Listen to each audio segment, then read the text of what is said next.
আচ্ছা, আপনার Facebook professional ড্যাশবোর্ডে গেলে কি আপনি ওয়েট লিস্ট লেখাটি শো করছে? আপনি কি মনে করছেন আপনার পেজটি কোনো সমস্যা পড়েছে বা আপনি কোনোদিন ইনকাম করতে পারবেন না? আজকের এই ভিডিওতে আমি আপনাকে পরিষ্কার করে দিব এই মেসেজটি আসলে আসার মানেটা কি এবং আপনি কি মনিটাইজেশন পাবেন কিনা। তার জন্য আমি আপনাদেরকে সরাসরি সর্বপ্রথম নিয়ে যাব আমার ফেসবুক পেজে আসার পর এখানে প্রফেশনাল ড্যাশবোর্ড দেখতে পারবেন আপনারা। এই যে আমি আপনাদেরকে দেখিয়ে দিচ্ছি, এই প্রফেশনাল ড্যাশবোর্ডে ক্লিক করে দিবেন। এখানে দেখতে পারবেন আপনার ড্যাশবোর্ড শো হয়ে গেছে, যেমনটা আমার এখানে দেখতে পারতেছেন। যদিও আমি খুব বেশি অ্যাক্টিভ নই, তার জন্য এমনটা দেখাচ্ছে। তো এখান থেকে আমি আপনাদেরকে সরাসরি নিয়ে যাব এখানে যে মনিটাইজেশন অপশন আছে, এই মনিটাইজেশন অপশনে এখানের মধ্যে এরকম ইন্টারফেস দেখতে পাবেন। আপনি স্ক্রল ডাউন করে নিচে আসবেন, নিচে আসলে এখানে অপশন দেখতে পারতেছেন এই যে কন্টেন্ট মনিটাইজেশন। আপনি এখানের মধ্যে ক্লিক করে দেবেন। ক্লিক করে দিলে আপনারা আপনাদের পেজে কিন্তু এরকম অপশন দেখতে পারেন। অনেকে দেখেছেন হয়তো, এরকম ওয়েট লিস্টে রেখে দিয়েছে। তো এমনটা দেখানোর কারণ হচ্ছে আপনাকে ইনভাইট করতেছে যে আপনি টাকা ইনকাম করার মতো যোগ্য, আপনার পেজটা সেই ইনকামের উপযোগী, কিন্তু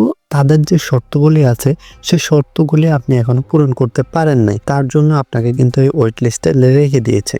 আপনি যদি এই যে লেখাগুলো এখানে পড়েন ভালো করে, তাহলে আপনি বুঝতে পারবেন তারা আপনাকে বলতেছে যে এই ওয়েট লিস্টে থাকা মানে আপনি মনিটাইজেশন যে পেয়ে গেছেন এমনটা নয়। আপনাকে তারা যাচাই বাছাই করতেছে, তারা আপনাদেরকে যে শর্তগুলো দিয়েছে আপনি সেগুলো পূরণ করতে পারছেন কিনা। এগুলো যদি পূরণ করতে পারেন, সাথে সাথে যদি কোনো সমস্যা না থাকে সাথে সাথে তারা মনিটাইজেশন অন করে দেবে। তার মানে আমার এখানে যেহেতু ওয়েট লিস্ট দেখাচ্ছে, আমি এখনো কিন্তু তাদের শর্তগুলি পূরণ করতে পারি নাই। তাই এখন আপনাদেরকে দেখাই তাদের মূল শর্তগুলো কি কি বা কেন আমাকে ওয়েট লিস্টে রেখেছে। এখানে দেখতে পারতেছেন, আমি আপনাদেরকে বোঝানোর জন্য আমি আমার আরেকটা পেজে আপনাদেরকে নিয়ে এসেছি। এখানের মধ্যে আপনারা দেখতে পারতেছেন আগের পেজে কিন্তু এরকম ইন্টারফেস দেখায় নাই, এরকম পপআপ দেখায় নাই, আর এই পেজে কিন্তু দেখাচ্ছে। তার মানে আগের পেজে শুধু আমাকে ওয়েট লিস্টে রেখেছে, কিন্তু আমার কি কি করণীয় সেগুলো দেখায় নাই বা কি কি শর্ত পূরণ হয় না সেগুলো দেখায় নাই, যদিও এই পেজে সেগুলো দেখাচ্ছে। তো এইবার যদি আমি এই লেখার উপরে ক্লিক করে দেই, ক্লিক করলে আমি এখানের মধ্যে দেখতে পারবো আমার কি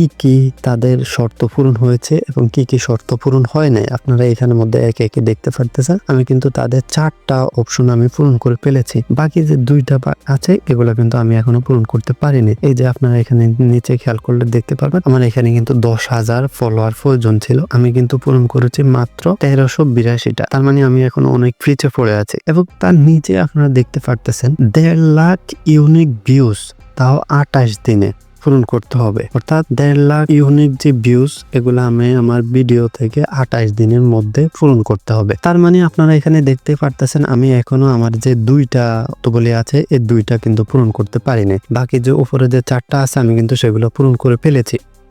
তাহলে আপনারা এখান থেকে বুঝতে পারতেছেন যে তাদের কি কি শর্তাবলী আছে, কি কি শর্তাবলী আপনি এখনো পূরণ করতে পারেন। অর্থাৎ ঘুরে ফিরে সে আগের মতো, আগে যেমনটা ছিল 10,000 ফলোয়ার এবং ভিউজ সেম অপশনে, কিন্তু আগের চেয়ে একটু আপডেট করে একটু ঘুরিয়ে দিয়েছে। এটাই হচ্ছে মূল কথা। তো এর মানে এটা নয় যে আমি এখনই মনিটাইজেশন পেয়ে যাব। আমাকে প্রতিনিয়ত কন্টেন্ট আপলোড করতে হবে এবং 28 দিনের মধ্যে আপনারা দেখতে পাচ্ছেন 1.5 লাখ ইউনিক ভিউজ আমাকে আর্ন করতে হবে। একই সাথে আমাকে কিন্তু 10,000 ফলোয়ার রাখতে হবে। 10,000 ফলোয়ার রাখলে 1.5 লাখ ভিউজ আমি আর্ন করতে পারলে সাথে সাথে তারা আমাকে মনিটাইজেশন অপশনটি দিয়ে দিবে। তো এটাই ছিল আজকের এই ভিডিও।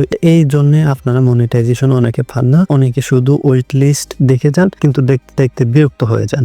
তো আমি আপনাদেরকে বলবো আপনারা প্রতিনিয়ত ভালো ভালো কন্টেন্ট দিতে থাকুন এবং অ্যাক্টিভ থাকুন। অ্যাক্টিভ থাকলে প্রতিনিয়ত ভালো ভালো ভিডিও দিলে অবশ্যই আপনারাও ফেসবুক থেকে কন্টেন্ট মনিটাইজেশন পেয়ে যাবেন।